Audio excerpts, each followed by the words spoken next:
दोस्तों स्टोरी सुनने से पहले आयतल कुर्सी पढ़ लें, क्योंकि सुना है जब इन मखलूकात का जिक्र होता है तो ये आपके करीब आ जाती हैं।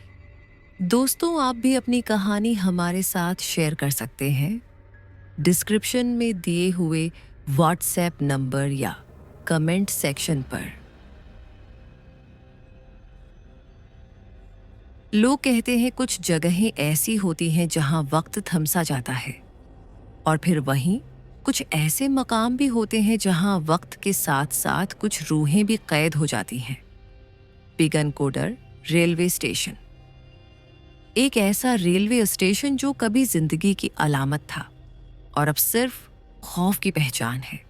मेरा नाम अनवर खां है और मैं एक छोटे यूट्यूब चैनल के लिए दस्तावेजी वीडियोस बनाता हूँ। मेरा मकसद है इन प्रासरार जगहों की हकीकत को सामने लाना, जिनके बारे में लोग सिर्फ सुना करते हैं। कुछ अरसा पहले मेरे हाथ एक पुरानी फाइल लगी जिसमें बिगनकुडर रेलवे स्टेशन का जिक्र था। इस जगह को सरकारी तौर पर बंद किए कई दहाइयां गुजर चुकी थीं, मगर उसकी शहरत अब भी जिंदा थी। हमने कोलकाता से सफर शुरू किया। हमारा छोटा सा अमला था, मैं, कैमरामैन अदनान और आवाज रिकॉर्ड करने वाला राहील। रास्ते में मकामी लोगों से बातचीत करने पर एक अजीब सी बात सामने आई। हर कोई बिगनकोदर का नाम सुनकर खामोश हो जाता, जैसे ये लफ्ज कोई ममनू नाम हो। एक अधेड़ उम्र बूढ़ा हमें चाय की दुकान पर मिला। उसने बस एक जुमला कहा, बेटा दिन में हो जाओ, रात वहां मत रखना, वो जगह इंसानों के लिए नहीं है। हमने हंसी में टाल दिया, लेकिन दिल के किसी कोने में एक अजीब सी बेचैनी भी बैठ गई। दोपहर के वक्त जब हम बेगनकोदर पहुंचे तो स्टेशन की हालत देखकर दिल बैठ सा गया। पटड़ियां जंगालूद, इमारत टूटी फूटी, प्लेटफार्म पर झाड़ियां उगी हुई थीं। एक पुरानी बोर्ड पर धंधले अल्फाज में लिखा था, बेगनकुदार बंदिश के बाद भी जिंदा। हमने स्टेशन के मेन हॉल में अपने कैमरे और माइक लगाए। अदनान कहने लगा, भाई यहाँ कुछ तो है, अजीब सी ठंडक है गर्मी के बावजूद। हमने दिन में फुटेज ली, प्लेटफार्म पर रिकॉर्डिंग की। सब कुछ मामूल के मुताबिक लग रहा था, मगर सूरज ढलते ही फजा बदलने लगी। दरख्तों की सरसराहट, हवा की साएं साएं और स्टेशन के खाली हाल में पड़ने वाले साए जैसे किसी और ही दुनिया का मंजर पेश कर रहे थे। रात 11 बजे हमने पहली आवाज सुनी, एक हल्की सी सेठी जैसे पुराने इंजन की। हालांकि यह स्टेशन कई सालों से बंद था। फिर हमें एक औरत की झलक दिखाई दी। सफेद साड़ी, खचड़ी बाल और चेहरा ऐसा जैसे दिख और वहशत का मुजस्मा हो। वो प्लेटफार्म नंबर 2 की तरफ बढ़ती चली गई और फिर गायब हो गई। राहील कांपते हुए बोला, ये क्या था? क्या ये रिकॉर्ड हुआ? हमने वीडियो चेक की। हाँ, साया रिकॉर्ड हुआ था, लेकिन चेहरा नहीं। अगली सुबह हम करीबी गांव गए और वहां एक बुजुर्ग से मुलाकात की, बाबा नारायण। उनकी उम्र 88 साल से ऊपर थी और उन्होंने खुद देखा था जब बेगनकोदर में पहली बार वो नजर आई थी। बाबा नारायण ने बताया, ये 1957 की बात है। स्टेशन पर एक लड़की नौकरी पर आई थी, शकुंतला, खूबसूरत, जवान, बहादुर, लेकिन कुछ लोग उससे खुश नहीं थे। एक रात वो ड्यूटी पर थी जब उसे रेलवे लाइन के करीब मुर्दा पाया गया। पुलिस ने उसे खुदकुशी करार दिया, मगर हम सब जानते थे वो कत्ल थी। उसके बाद से हर रात उसकी रूह स्टेशन पर नजर आने लगी। कई लोग पागल हो गए, कुछ गायब हो गए और फिर सरकार ने स्टेशन बंद कर दिया। हम दम खुद रह गए। एक बार फिर वही सफेद साड़ी वाली औरत, क्या वो शकुंतला थी? तीसरी रात हमने स्टेशन पर रहने का फैसला किया। हमने 3 कैमरे लगाए, एक मेन हॉल में, दूसरा प्लेटफार्म पर और तीसरा उस कमरे में जहां शकुंतला का सामान आखिरी बार देखा गया था। रात 2 बजे अचानक प्लेटफार्म पर कैमरा बंद हो गया। हमें लाइव फीड में सिर्फ सियाही नजर आ रही थी। मैं और इदनान भागकर वहां पहुंचे। कैमरा जमीन पर गिरा हुआ था और उसके करीब रेत पर वाज़ेह कदमों के निशान थे, लेकिन इर्द-गिर्द कोई नहीं था। फिर हमने वही चीख दोबारा सुनी, इस बार बहुत करीब से, जैसे हमारे कानों के पास किसी ने पूरी ताकत से चिल्लाया हो। अदनान जमीन पर गिर पड़ा और उसकी आंखें पलटने लगे। हमने फौरन उसे उठाया और गाड़ी में ले जाकर अस्पताल पहुंचाया। डॉक्टर्स ने बताया कि वो शदीद जहनी दबाव में है, मगर उसके दिमाग है कि स्कैनिंग में एक हैरान कुन चीज देखी गई। उसके दिमाग में कोई पुरानी आवाजें गूंज रही थीं, जैसे किसी ने जबरदस्ती कोई सदा उसके जहन में डाल दी हो। हम अगले दिन फौरन कोलकाता वापस आ गए। हम में से किसी की हिम्मत नहीं रही कि दोबारा बिगनकोदर की तरफ जाए। हमने वीडियोस की एडिटिंग की, ऑडियो साफ की और जो कुछ मिला उसे एक डॉक्यूमेंट्री में समूह दिया। लेकिन एक सवाल आज भी हमें सोने नहीं देता। क्या वो शकुंतला वाकई एक मजलूम रूह है, या कोई ऐसी ताकत है जो इंसानी सूरत में लोगों को अपना शिकार बनाती है? बिगनकोदर आज भी बंद है, लेकिन वो औरत, वो सफेद साड़ी, वो चीखें अब भी वहां सुनाई देती हैं। वापसी के बाद कई दिन तक मैं और मेरी टीम खामोश रहे। अदनान अब भी अस्पताल में था और उसके जहन पर पड़ने वाला असर किसी आम खौफ का नतीजा नहीं लग रहा था। मैंने उस वाकये को खुद पर तारी होने नहीं दिया, बल्कि मैंने तय कर लिया कि अब सच्चाई जाननी ही है। क्या शकुंतला वाकई एक मजलूम रूह है, या हम एक ऐसी दुनिया की झलक देख बैठे जिसे समझना इंसान के बस की बात नहीं? मैंने तहकीक का आगाज किया। पुराने अखबारात, रेलवे के रिकॉर्ड, मकामी गवाहों की बातें, सब कुछ जितना खोदता गया, इतना ही सच्चाई धुंध में गुम होती गई।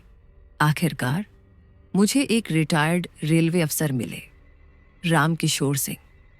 वो अब बहार में मुकीम थे और उनके पास 1968 के असल रिकॉर्ड्स की नकल थी। जब मैं उनसे मिला तो उन्होंने एक पुराना फोल्डर मेरे सामने रखा। फोल्डर पर गर्द जमी थी और सफ़हात पहले हो चुके थे। पहले सफ़े पर लिखा था, Shakuntala Devi, post station master assistant, मौत, नामालूम हालात, केस बंद। मैंने हैरत से पूछा, केस बंद कैसे?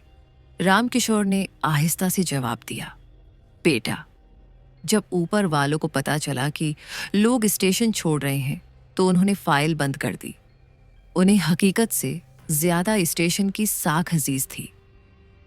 एक सफ़े पर शकुंतला की तस्वीर थी, बड़ी आंखें, हल्की मुस्कुराहट।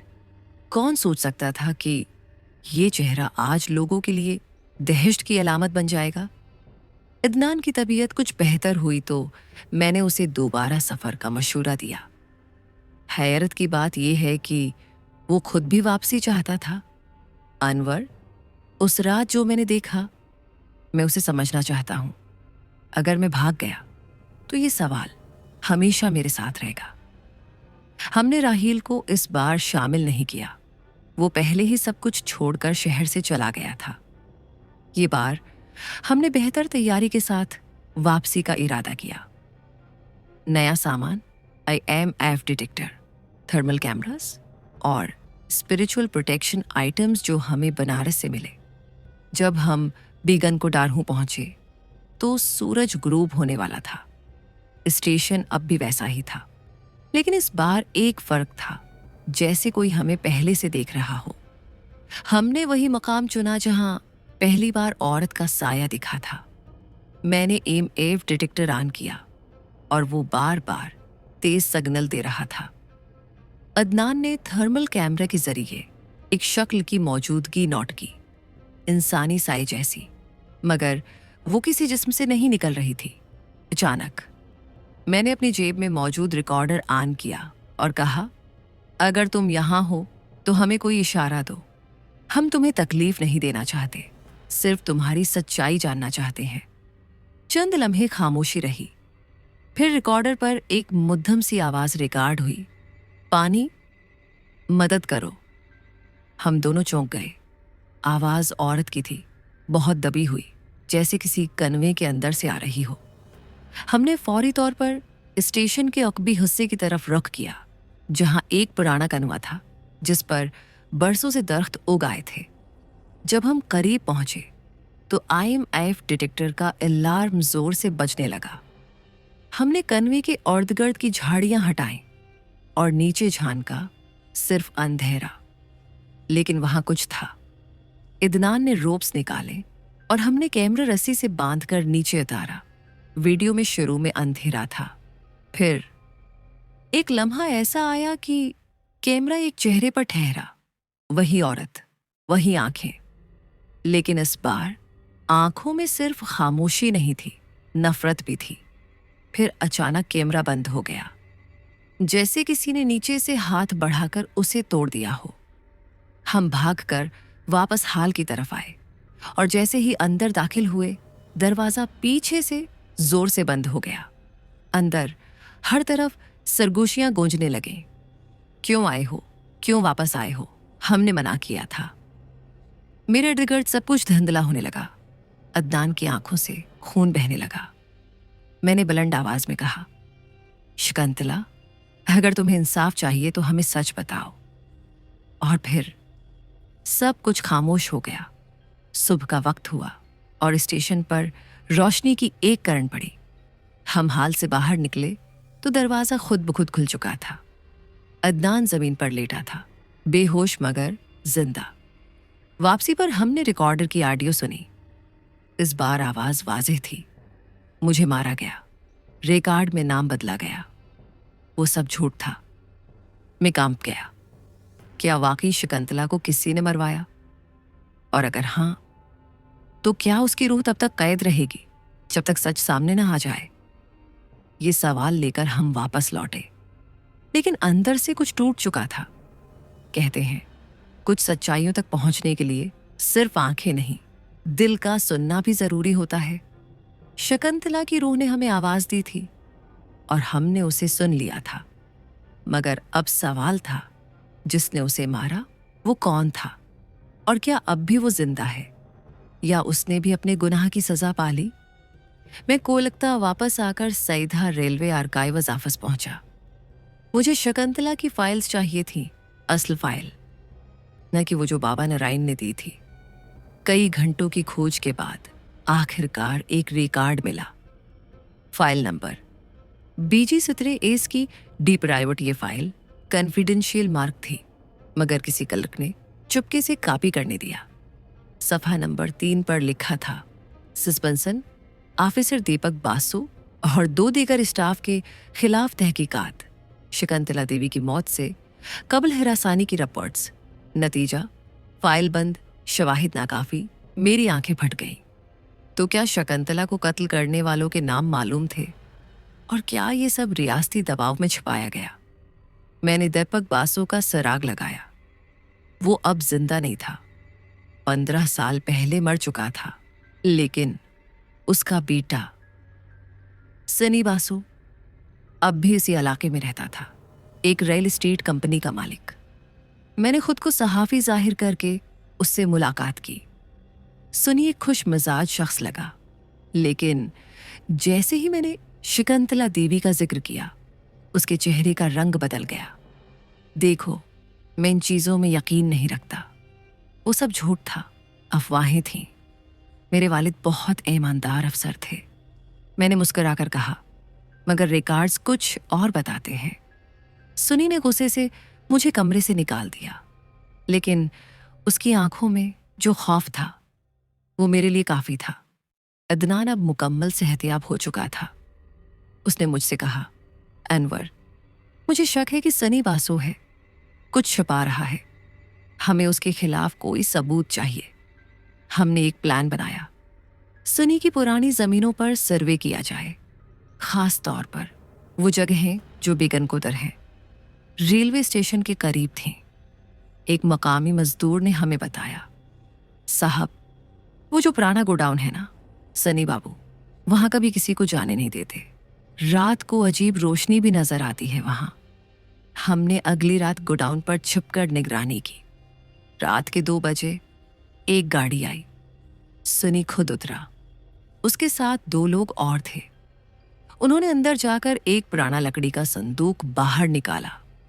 हमने सब कुछ वीडियो पर रिकॉर्ड किया। अगली सुबह हमने पुलिस के एक ईमानदार ऑफिसर सप्रियो मेहरा से मुलाकात की। हमने सारी वीडियो उसे दिखाई। वो भी हैरान रह गया। ये जगह सरकारी जमीन है। किसी प्राइवेट शख्स को यहां जखीरा करने की इजाजत नहीं। हम रीड करेंगे। अगले दिन पुलिस ने वहां छापा मारा। संदूक खोला गया और अंदर से शकुंतला के कुछ कपड़े, उसकी डायरी और चंद तस्वीरें बरामद हुईं। तस्वीरें जिनमें दीपक बासु शकुंतला के साथ नाज़िबा हालत में था। ये सबूत था कि शकुंतला को हरासा किया गया और शायद जब उसने इनकार किया तो उसे मार दिया गया। डायरी के आखिरी सफ़े पर लिखा था, मैंने सब कुछ रेलवे को बताया। अगर मुझे हटा दिया गया तो मुझे हटा दिया गया। कुछ हो जाए तो जान लेना कि दीपक जिम्मेदार है। अदनान, मैं और सप्रियो मेहरा, हमने ये तमाम शवाहिद सरकारी तहकीकाती टीम के हवाले किए। रियासत ने बेगम कोदार केस को दोबारा खोला।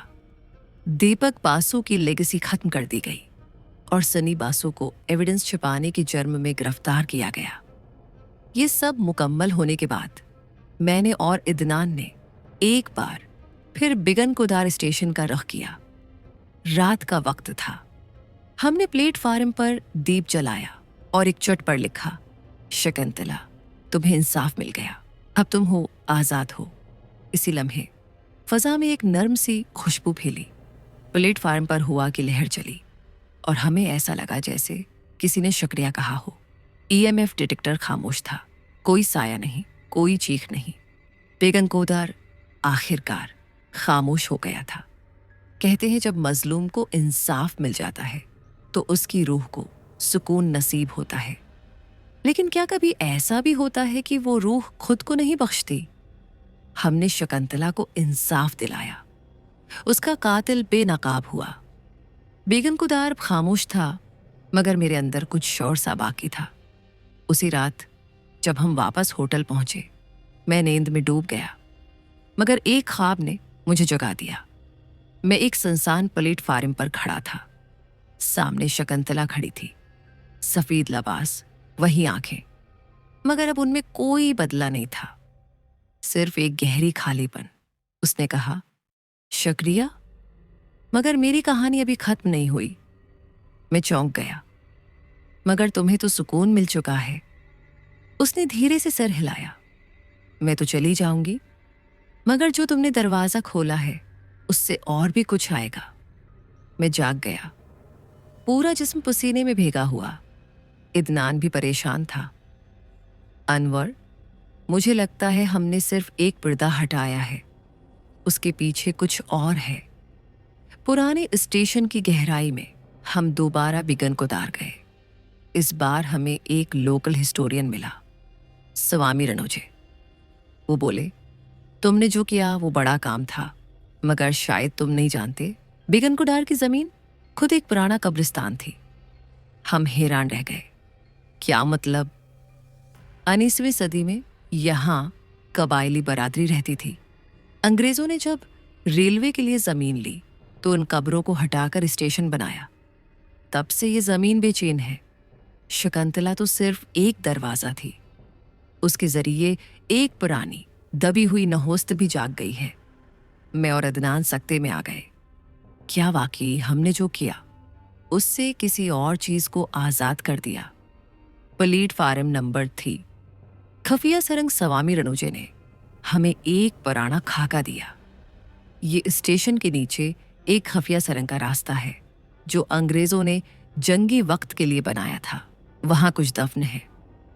हमने अगली रात टॉर्चेस, कैमरा और ट्रैकिंग इक्विपमेंट लेकर सरंग का रुख किया। प्लेटफार्म नंबर 3 के नीचे एक छोटा सा बंद दरवाजा था, जिंगालूद लेकिन खुलने के काबिल। दरवाजा खुलते ही एक सर्द हवा का झोंका आया, जैसे कई सदियों की खामोशी एकदम सांस लेने लगी हो। सुरंग तंग थी, दीवारों पर कब्रें बनी हुई थीं और उन पर कुछ अजीब पुराने संस्कृत में लिखा था, प्रीत का पिंजरा, यात्रा का अंतिम परब, यानी बदरूहों का कैद खाना, सफर का आखिरी मोड़। सरंग के आखिर में एक खुला हुआ चैम्बर था। वहां एक तख्त था जिस पर इंसानी हड्डियां रखी थीं और उसके पीछे एक दीवार पर खून से बनी तहरीर। शकुंतला सिर्फ दरवाजा थी। मैं वो हूं जो हर सदी में जागता है। अचानक हमें एक साया महसूस हुआ। न वो शकुंतला थी, न कोई और, वो एक था जिसकी आंखें आग की तरह दहक रही थीं। मैंने रिकॉर्डर ऑन किया, मगर आवाजें सिर्फ चीखों में तब्दील हो गईं। इदनान जमीन पर गिर पड़ा। उसके हाथ पर निशान अभर आए, जैसे किसी ने पंजे मारे हों। मैंने बुलंद आवाज में कहा, तुम कौन हो? तुम्हें क्या चाहिए? साया आहिस्ता आहिस्ता बोला, तुमने मुझे जगाया है, अब हर स्टेशन मेरा होगा। वापसी और खबरदार करने का फैसला। हम किसी न किसी तरह बाहर होंगे। निकल आए। इदनान कई दिनों तक बुखार में मुब्तला रहा और मैंने अपना घर छोड़कर शहर बदल लिया। लेकिन अब मैं खामोश नहीं रह सकता था। मैंने कैमरा ऑन किया, रिकॉर्डर चलाया और अपनी यूट्यूब ऑडियंस को सब कुछ सुनाया। शकुंतला की सच्चाई, बेगन कुदर का राज और उस दरवाजे के पीछे छुपी बदरोए। ये वीडियो कोई आम वीडियो नहीं, ये एक इंतबाह है। अगर आप बेगन को डर जाएं, तो याद रखें, शकुंतला अब आजाद है, मगर जो उसके पीछे था वो अब जग चुका है और उसे नींद दोबारा है नहीं आएगी। कहा जाता है कुछ दरवाजे ऐसे होते हैं जो एक बार खुल जाएं तो उनके पीछे छिपे साए वापस नहीं जाते।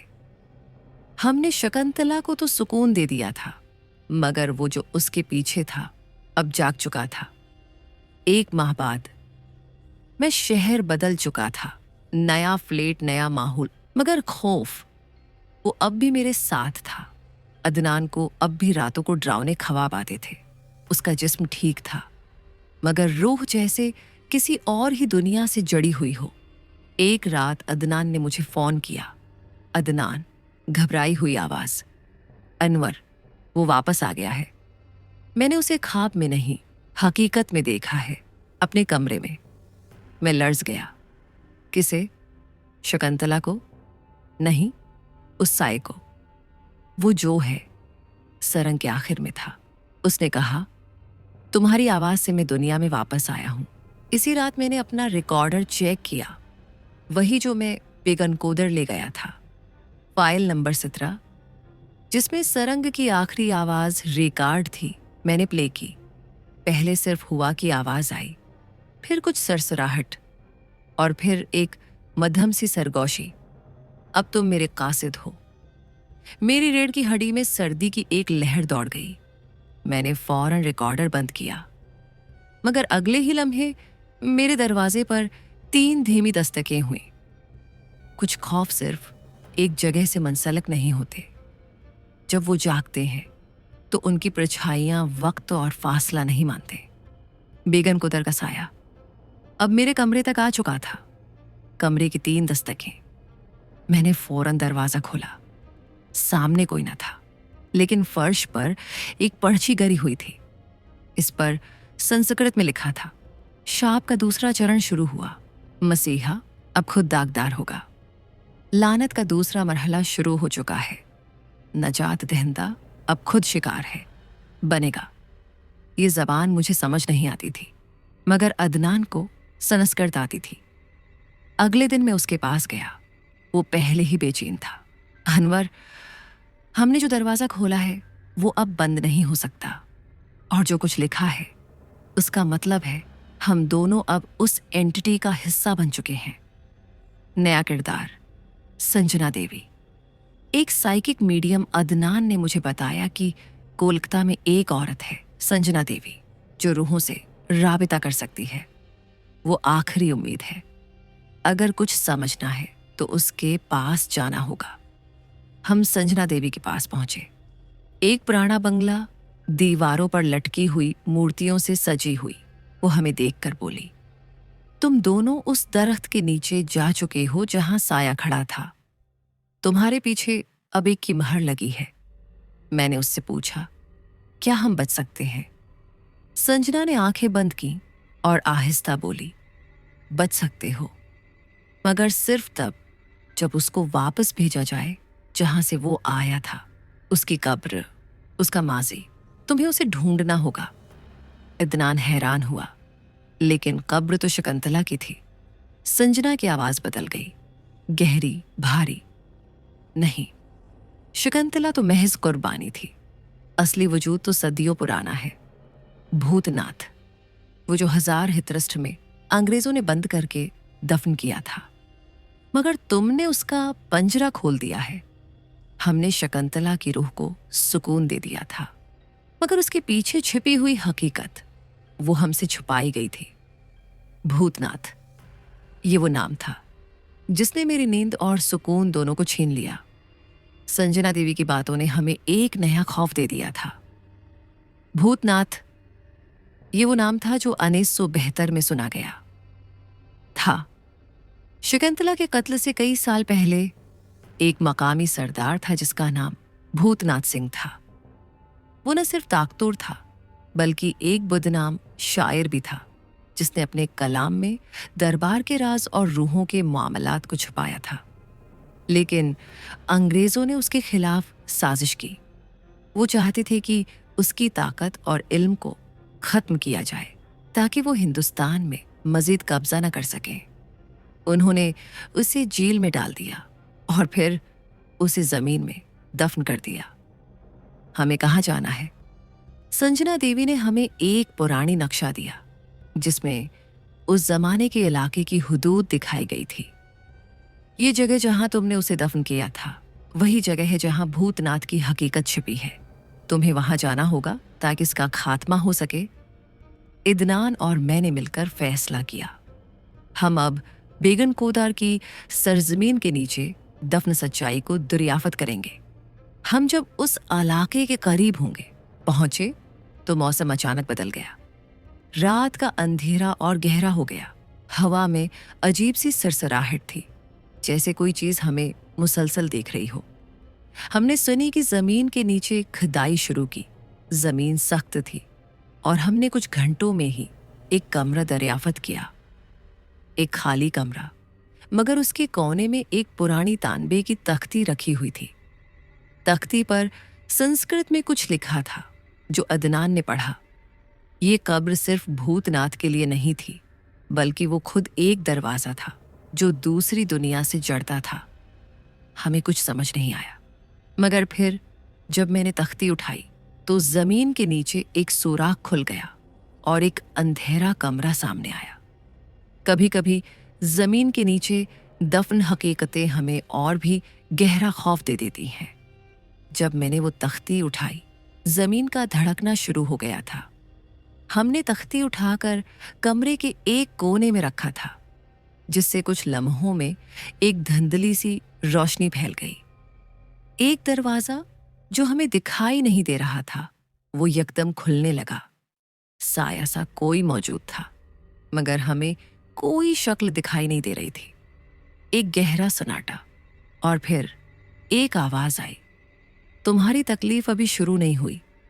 ये आवाज भूतनाथ की थी। तुमने जो दरवाजा खोला है वो तुम्हें कभी वापस नहीं जाने देगा। साया का नया रूप। ये आवाज जैसे ही गूंजी, एक सर्द हुआ का झुंका आया। साया अब वाज़ेह हो चुका था। वो एक भारी शक्ल में था जिसके जिस्म में जादू की कुव्वतें दौड़ रही थीं। भूतनाथ की आंखों से आग की लपटें निकल रही थीं। उसका जिस्म एक पत्थर की तरह सख्त और काला था, जैसे उस पर किसी बदतरीन आसीब की छाप हो। तुमने मुझे जगाया है, उसने धीरे से कहा, और अब तुम दोनों मेरी अगली कुर्बानी बनोगे। हमारी लड़ाई शुरू हो चुकी थी। अदनान और मैं दोनों ने उसके सामने खड़े होकर अपनी आखिरी कोशिश की। मैंने गहरी सांस ली और कहा, हमें तुमसे नहीं लड़ना, हमें बस तुम्हारी हकीकत है चाहिए। हमें तुम्हें वापस उस कब्र में दफन करना होगा जहां तुम्हारा असल मकाम है। वो हंसा, एक तेज चमकदार हंसी। तुम जिस कब्र की बात करते हो वो सिर्फ मिट्टी और गंदगी नहीं है, वो मेरी ताकत का मरकज है। उसकी शक्ल एक लम्हे में बदल गई। अब वो न सिर्फ एक भूत था, बल्कि एक जिन के रूप में बदल चुका था, जिसकी आंखों में खून की लकीरें दौड़ रही थीं। अदनान ने जल्दी से कुछ आयात पढ़ना शुरू की, जो संजना देवी ने हमें सिखाई थी। मगर भूतनाथ की ताकत इतनी जबरदस्त थी कि आयात महज एक धुंधली आवाज में बदल गई। ये सब कुछ बेफायदा है, वो बोला, और फिर उसके हाथ में एक रोशनी की चमक उभरी जो हमें एक लम्हे में नजर न आने वाली दुनिया में ले गई। अचानक जैसे ही हमें होश आया, हम एक मुख्तलिफ जहत में थे। ये जगह बेहद तारीक थी और आसमान पर खून की सरख रंग की धारें थीं। हम दोनों एक दूसरे को तलाश कर रहे थे, लेकिन हमने एक दूसरे को नहीं पाया। हमें एक दूसरे का पता न चल सका।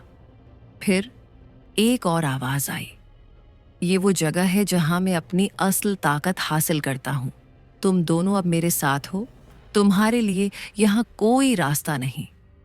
ये आवाज हमारे दिमागों में गूंज रही थी। हमें इस दुनिया से बाहर निकलने का कोई रास्ता नहीं दिखाई दे रहा था। ये वो मकाम था जहां मैं कभी नहीं जाना चाहता था।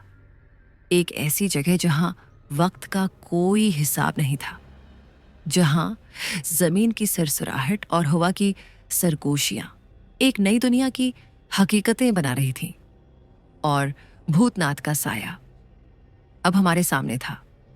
हम दोनों, अदनान और मैं, एक खौफनाक और प्रासरार दुनिया में फंसे हुए थे। ये जगह न किसी जंगल की तरह थी, न किसी शहर की तरह, बस एक बेरंग, हमेशा की तरह बेशक्ल जगह जहां हर तरफ गहरा सन्नाटा छाया था।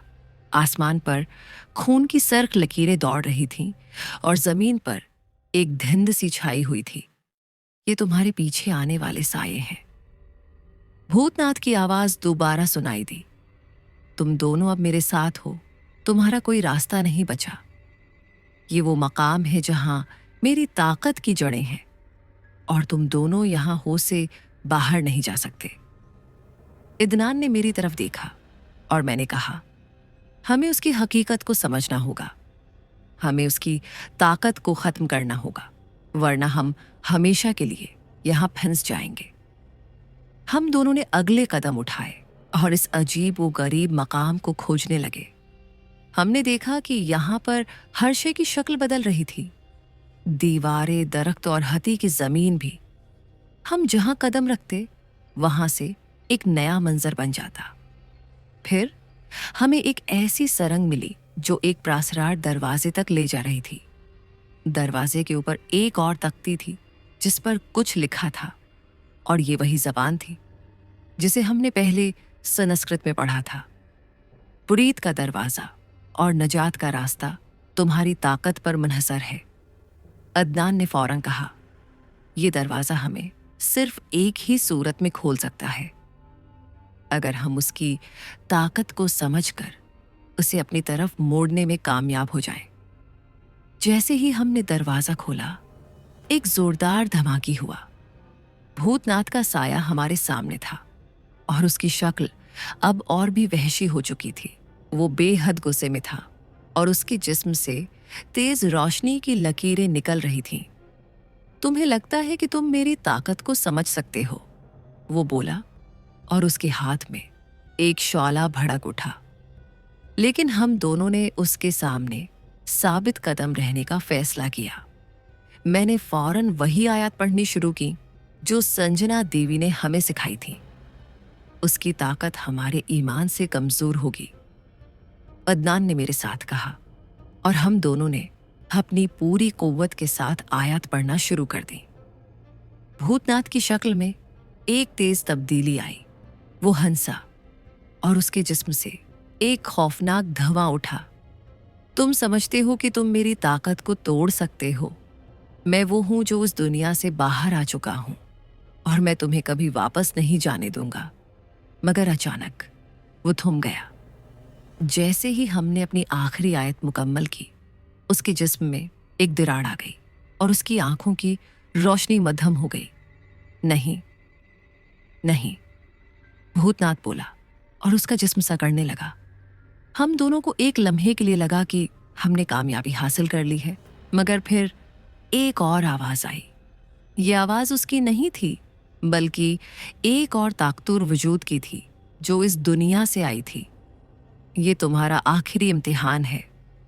आवाज गहरी और धुंधली थी। तुम दोनों ने भूतनाथ की ताकत को तो शिकस्त दे दी है, मगर तुम्हें अभी मेरे सामने आना है। हम दोनों हड़बड़ाए हुए उसी दरवाजे की तरफ दौड़े जिससे हमने पहली बार इस जगह में कदम रखा था। मगर जैसे ही हम दरवाजे के करीब पहुंचे, दरवाजा बंद हो गया। उसी और हमें एक और मकाम पर ले जाया गया। ये वो जगह थी जहां सच्चाई का आखिरी हिस्सा छिपा हुआ था। हमें मालूम हुआ कि भूतनाथ दरअसल एक दरवाजा था जो इस हमेशा के लिए था। जगह की असल हकीकत तक पहुंचने के लिए खोला गया था। ये तुम्हारी असल लड़ाई है। वो आवाज फिर सुनाई दी। तुम्हें अब मेरे सामने आकर अपने फैसले का सामना करना होगा। जब तक हम अपने दुश्मन को मुकम्मल तौर पर नहीं समझ पाते, वो हमें अपने जाल में फंसाए रखता है। और अब भूतनाथ की हकीकत हमारी समझ से कहीं ज्यादा पेचीदा थी।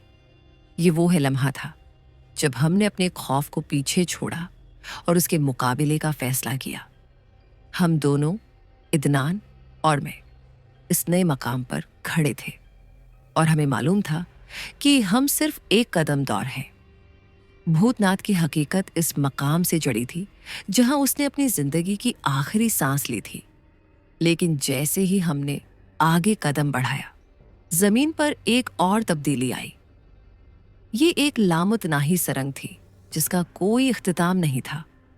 हवा में सुनाटे के बाद अचानक एक और खौफनाक आवाज आई। तुम अब भी नहीं समझ सके। तुम दोनों अब उसका हिस्सा हो। हमें फौरन समझ आ गया कि भूतनाथ ने हमें उसी सरंग में फांस लिया था जो कभी खत्म नहीं होने वाली थी। लेकिन हमने एक लम्हे के लिए हिम्मत नहीं हारी। हमें उससे आगे जाना होगा, अदनान, मैंने कहा। नहीं, हम बस नहीं जा सकते। कुछ है जो हमें उस सरंग के बारे में जानना चाहिए।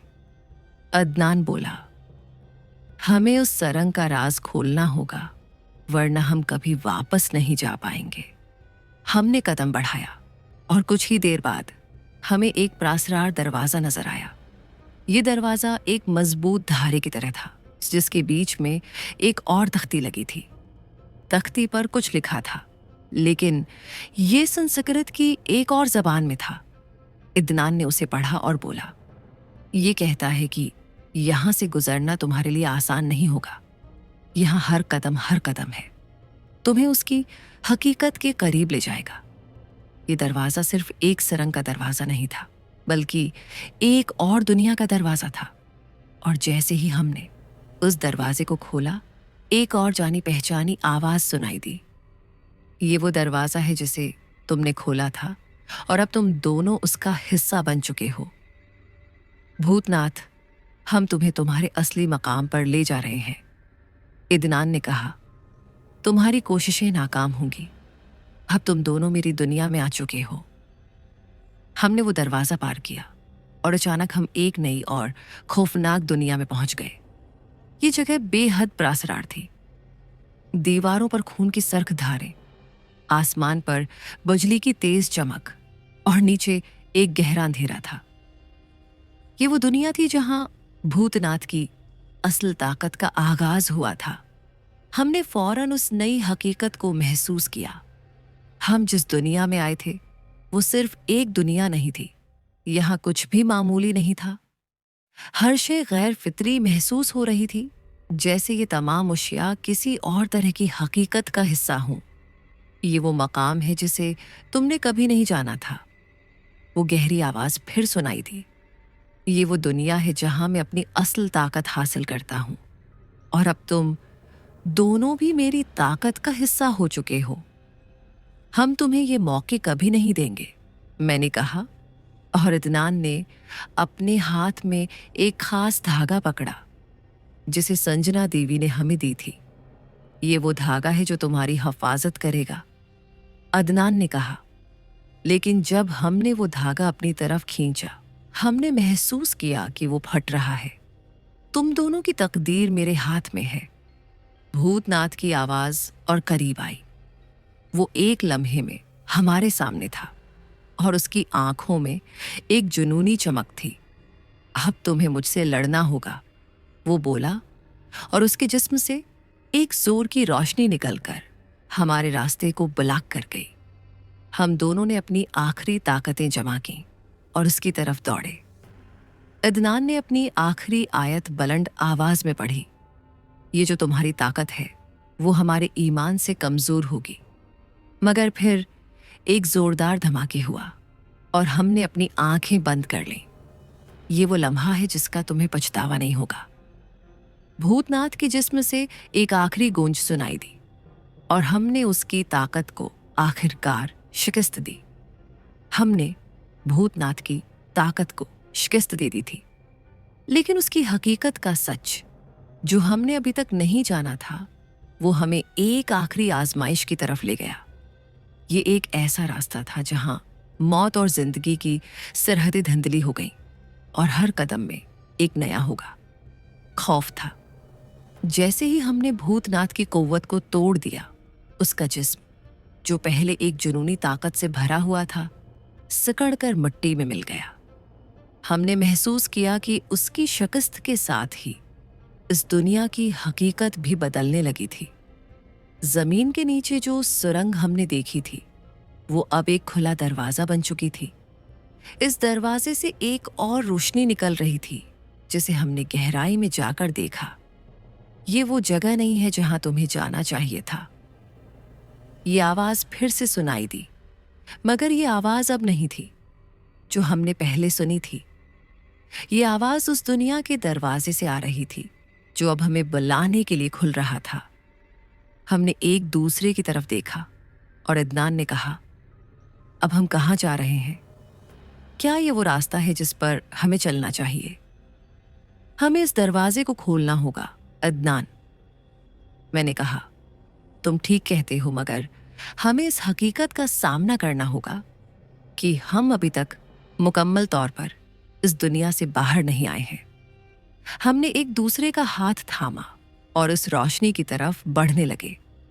हर कदम जो हमने उठाया वो हमें एक नई हकीकत के करीब ले जा रहा था, लेकिन साथ ही एक अजीब सा खौफ भी हमारे साथ था। हमें लग रहा था कि इस दरवाजे के पार वो राज छिपे हैं जो भूतनाथ की ताकत से कहीं ज्यादा खतरनाक हैं। हम दोनों ने दरवाजा खोला और जैसे ही हम उसके पार गए, हम एक ऐसी जगह पहुंचे जो किसी कमरे की तरह थी। एक खाली कमरा जिसकी दीवारों पर अजीब सी तस्वीरें बनाई गई थी। ये वो कमरा था जहां भूतनाथ का असल राज छिपा था। तुम दोनों का यहां आना जरूरी था। ये वो आवाज थी जो हमने पहली बार सुनाई थी। ये आवाज अब हमारे पीछे से आ रही थी और हमने पलटकर देखा, मगर कुछ दिखाई नहीं दिया। हमने फिर वो तस्वीर देखी जो दीवारों पर बनी हुई थी। वो तस्वीर कुछ अजीब सी थी, जैसे माजी की किसी खौफनाक हकीकत को दिखा रही हूं। ये तस्वीर वो राज है जो तुम्हें नहीं जानने चाहिए थे। आवाज दोबारा आई। हमने एक दूसरे को देखा। हमने एक दूसरे को देखा और फिर अचानक कमरे में एक दरवाजा नमूदार हुआ जो बिल्कुल इसी तरह नजर आ रहा था जैसे वो सरंग जिसमें हम पहले फंसे थे। हमें इस दरवाजे को खोलना होगा, अदनान बोला। हम दोनों ने फिर उस दरवाजे की तरफ कदम बढ़ाए और जब हम उसके करीब पहुंचे तो अचानक कमरे में एक और जानी पहचानी आवाज आई, तुम दोनों अब मेरे साथ हो और ये तुम्हारे लिए आखिरी लम्हे हैं। परेशान किन हकीकत का सामना। ये वो लम्हा था जब हमें इस बात का एहसास हुआ कि हम एक और आजमाइश से गुजरने वाले हैं। वो दरवाजा अब नहीं खुल रहा था और हमने फौरन महसूस किया कि ये सब कुछ एक बड़ी हकीकत का हिस्सा था। भूतनाथ का असल राज जो हमने अभी तक नहीं जाना था, अब हमारे सामने आ रहा था। हमने दरवाजे को जोर से धकेल दिया और आखिरकार वो खुल गया। हम दोनों अंदर दाखिल हुए और जैसे ही हमने कदम रखा, हम एक नई दुनिया में थे। ये वो दुनिया थी जहां भूतनाथ ने अपनी ताकत हासिल की थी और उसकी हकीकत ने हमें पूरी तरह से घेर लिया था। अब तुम दोनों मेरे साथ हो, वो आवाज अब हमारे दिमाग में गूंज रही थी। ये वो दुनिया है जिसमें तुम्हें सच का पता चलेगा। तुमने जो कुछ किया वो सिर्फ तुम्हारे पिछले गुनाहों का उजाला था और अब तुम्हें मेरी हकीकत का सामना करना होगा। हमने इस दुनिया में कदम रखा और अचानक हमारे सामने भूत है। नाथ का असल जिस्म नमूदार हुआ। ये वो जिस्म था जो हमें अब तक दिखाई नहीं दिया था और ये जिस्म अब एक नया रूप अख्तियार कर चुका था। तुम्हारा आखिरी इम्तिहान शुरू हो चुका है, वो बोला, और उसका जिस्म हर तरफ रोशनी की लकीरें फैलाने लगा। हम दोनों ने अपनी तमाम तर ताकतें जमा की और उसका मुकाबला करने की कोशिश की, मगर हमें ये एहसास हो चुका था कि ये लड़ाई अभी खत्म नहीं हुई थी। ये सिर्फ एक और कदम था और हमें इस दुनिया से निकलने का रास्ता तलाश करना था। ये वो लम्हा था जिसका हमने कभी तसव्वुर भी नहीं किया था। हमने भूतनाथ को शिकस्त देकर सोचा था कि हम आज़ाद हो चुके हैं, मगर हकीकत कुछ और ही थी।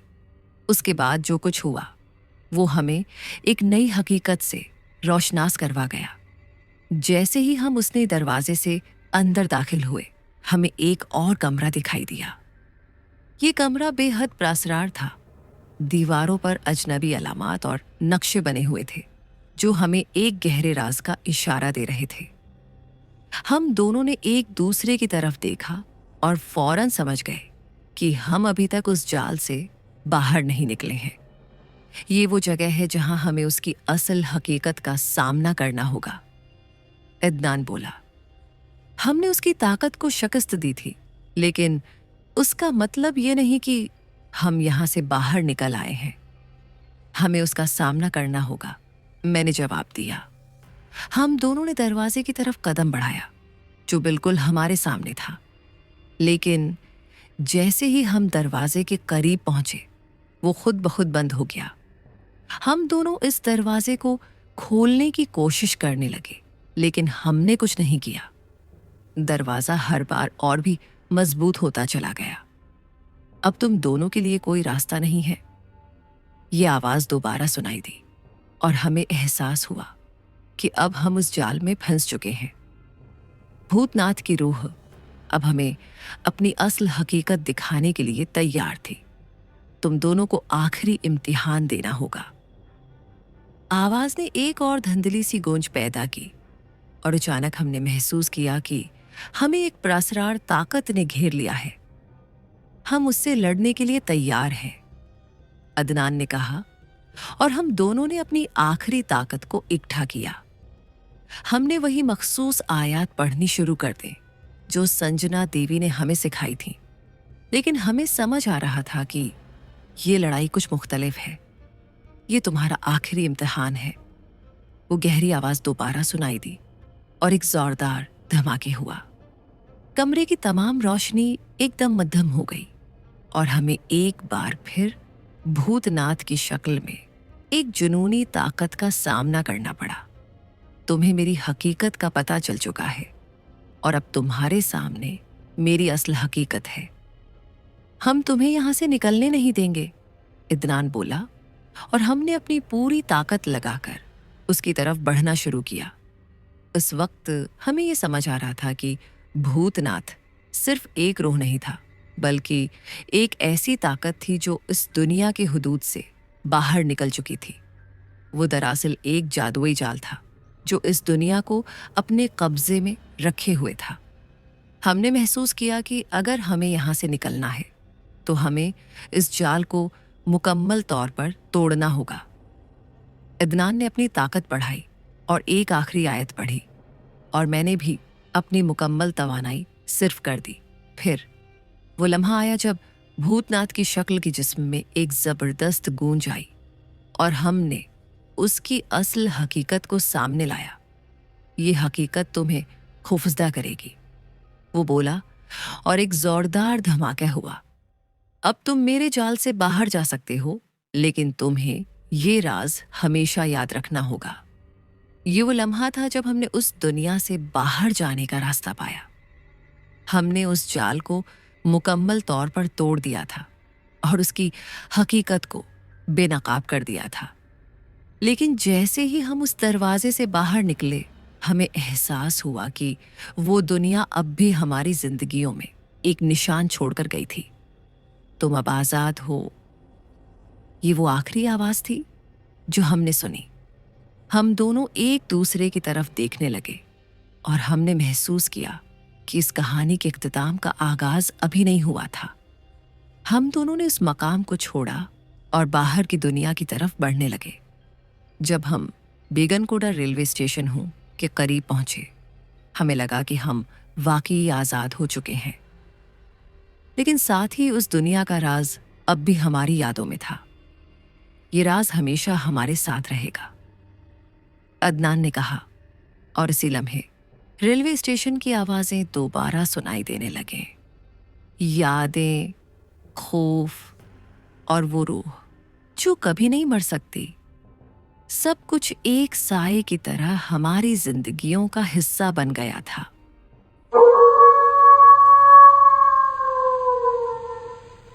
तो दोस्तों, ये थी आज की कहानी। अगर आपको हमारी कहानी पसंद आई तो हमारे चैनल को सब्सक्राइब करें